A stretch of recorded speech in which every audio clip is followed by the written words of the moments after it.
بسم اللہ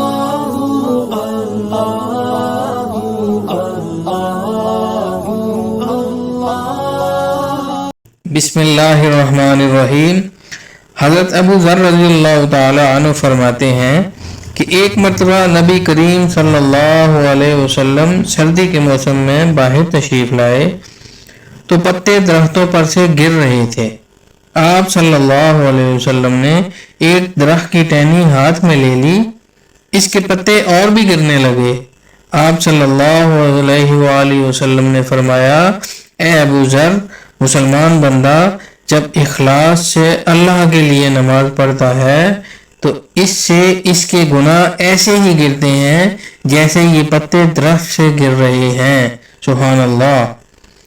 سردی کے موسم میں درختوں کے پتے ایسی کثرت سے گرتے ہیں کہ بعض درختوں پر تو ایک بھی پتا نہیں رہتا۔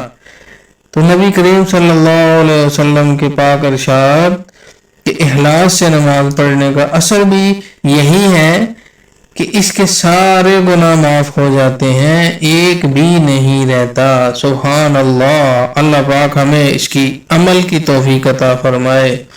سبحان اللہ۔